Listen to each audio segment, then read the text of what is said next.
Tippy-tippy. With the recent small-time Buccaneer and Spirit Claws nerfs, I thought it would be interesting to take a trip down memory lane and remember all the card changes in Hearthstone since closed beta. If you have been playing Hearthstone for a while, you will probably recognize some of these changes, but at least a couple of them will come in as a surprise. In this video, I will only cover the class-specific changes for Mage, Shaman, Paladin, Rogue, and Warlock. I will cover the other class changes and neutral card changes in the next two videos to keep the video sizes reasonable. Jaina! During the closed beta, Sorcerer's Apprentice used to be a 2/2 body for 2 mana instead of the 3/2 it is today.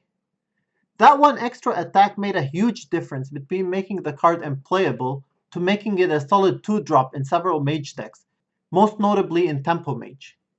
As we saw with the Knife Juggler nerfs recently, having a 3/2 rather than a 2/2 makes a world of difference, because it can trade into other 2 mana 2/3 cards or even 3 mana 3 health cards. The second Mage change was to Mirror Entity, which used to create 2/0/1 taunts instead of the 0/2 taunts it does today. With 0/1 taunts, it was very easy to destroy them with cards like Arcane Missiles, Arcane Explosion, Pyromancer with any spell, or any 1 mana 1 attack drop and a hero power. The third change in the closed beta came to Frostbolt, which used to be 3 mana and it was reduced to 2 mana. For 3 mana, it would be unplayable today, but as a 2 mana card, it has become a solid burn and removal spell and part of the arsenal of every single Mage competitive deck throughout Hearthstone's history. During the closed beta phase, a new Mage archetype was starting to appear that was very dominant and not very interactive to play against. I am obviously talking about the Freeze Mage deck. One of the big reasons for the dominance of Freeze Mage were the extremely efficient Freeze AoE cards. All the area of effect cards used to cost 1 less than they do today. You can imagine how crazy OP that made Freeze Mage. Even with all the cards increased by 1 mana, Freeze Mage still stayed a competitive and relevant deck, popping in and out of the meta depending on the meta state. The last Mage change came during the end of closed beta, and it involved increasing the cost of Pyroblast from 8 to 10 mana. As 8 mana, Pyroblast was a very efficient burn spell, and the Mage only needed to do 10 damage to you for the first 7 turns before he Pyroblasts you in the face in turn 8 and 9 for the kill. Uther! Paladin is the class with the least amount of card changes across all classes. Only one Paladin card has changed since closed beta, which either shows that Paladins are always well balanced, or more likely that they got shafted in the expansions. One Paladin card in particular would have probably been nerfed if it weren't for the standard rotation, and that was the ubiquitous Mysterious Challenger, one of the most broken cards in the history of Hearthstone. Who am I? None of your business.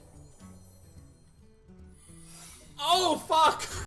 The Paladin card that was nerfed in closed beta was Divine Favor, which now costs 3 mana up from 2. Some players still think that Divine Favor for 3 mana is OP, because in Super Aggro Paladin, it can refill your whole hand for only 3 mana. So you can imagine how busted it was for 2 mana. Valera! Rogue is the class that underwent the most changes, with a whopping 11 card changes. Most of these changes happened during closed beta, where the Miracle Rogue archetype used to be very dominant. If you think Edwin Van Cleef is OP today, he used to be even stronger back then.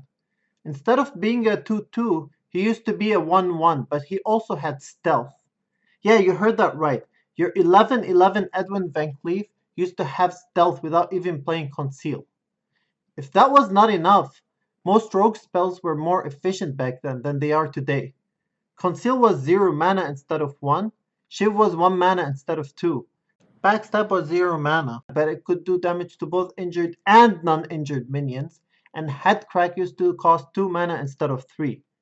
With all these cheaper spells, you can see how easy it was to make both Questing Adventurer and Edwin Van Cleef very large. Blizzard increased the cost of all these spells by 1 mana, and removed the stealth from Edwin Van Cleef, but made him a 2/2 instead.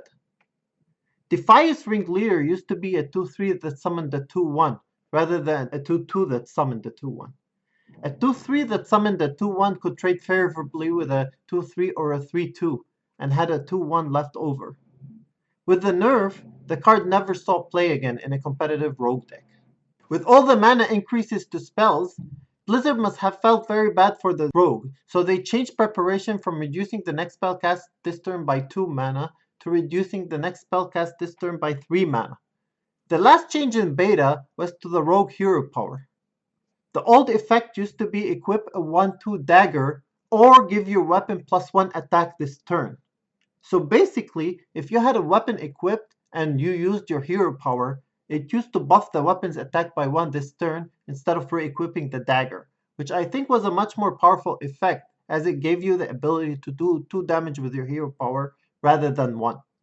In preparation for the arrival of Standard, 2 rogue cards were nerfed. The first was Master of Disguise, which changed from Battlecry give a friendly minion stealth to Battlecry give a friendly minion stealth until your next turn. According to the Blizzard designers, the ability of Master of Disguise to grant permanent stealth has been a design obstacle for a very long time, so they changed Master of Disguise to only grant stealth until the next turn. Interesting enough, the card did not see much play before the nerf, but it seems like it prevented Hearthstone designers from making some rogue or neutral cards, because they would be busted with Master of Disguise. The second change was to Blade Flurry, whose cost was increased from 2 to 4, and the effect changed from destroy your weapon and deal its damage to all enemies to destroy your weapon and deal its damage to all enemy minions. Blade Flurry was a problem because it enabled both board clears and heavy burst damage. It was also an obstacle to adding better weapons for rogues. The change was too severe though, and the card has not seen any more play after the nerf. It is a shame because Blade Flurry was the only effective AoE spell for rogue, so having a more mid-range or control type of rogue without efficient AoE will be hard in the future without printing some new AoE spells. Thrall! For the longest time, Shaman was completely ignored by Blizzard, and it shows in the very few number of card changes for the class. Shaman underwent only one change during the first 3 years of the game, and that change was in closed beta, where the healing totem was changed to no longer heal the hero as well as the other minions. Before that, the healing totem would also heal the hero for 1 health at the end of each turn. After the introduction of a slew of broken Shaman cards in TGT, League of Explorers, Whispers of the Old Gods and Karazhan, the Shaman class became so dominant that action needed to be taken to drop it down a notch. First was the nerf to Rockbiter weapon, which was changed from 1 to 2 mana. Rockbiter was a very efficient way to deal 3 damage for only 1 mana, with no overload drawbacks. With Doomhammer, it created so much burst damage that allowed Aggro Shaman to do 20 plus burst damage in 1 turn. The next card that was changed was Tuskar Totemic, one of the most tilting cards in the game. It now summons a random basic totem, instead of any random totem.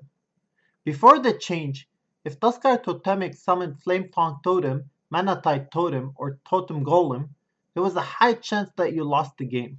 Not only was summoning 6/6 worth of stats for 3 mana completely absurd, but also the RNG that could change the outcome of the game based on the totem summoned created so much frustration with the card. Guys, I need a moment. I can't do this, man. I can't do this, serious.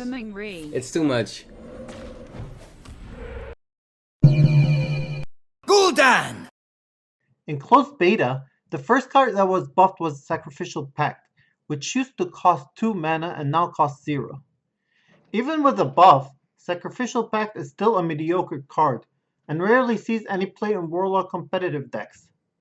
Its main use is as a tech card to counter Lord Jaraxxus, because as a demon, he can still be destroyed by Sacrificial Pact, giving you an auto-win.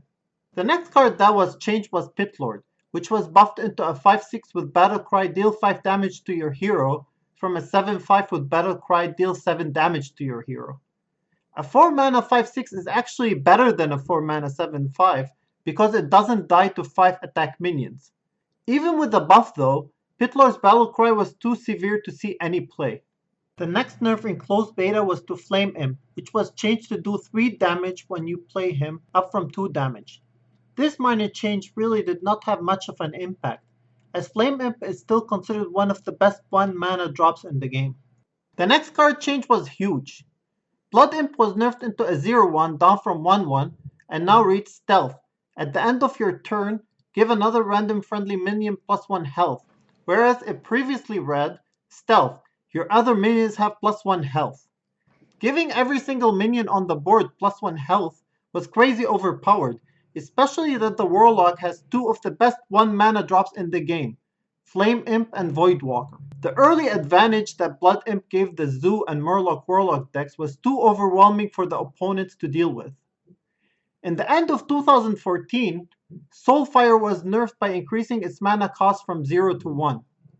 According to Blizzard, Soulfire, along with fast and powerful minions, allowed Warlock Rush decks to get ahead on the board and stay ahead. They upped Soulfire's mana cost by 1 to slow down the Warlock Rush decks just a bit and allow more players time to react and interact against the Warlock. Even with Soulfire costing 1 more mana, it still sees some play in some Reno decks, and in both traditional Zoolock and discard Zoolock, where it works very well with Malkazar's Imp and Tiny Knight of Evil.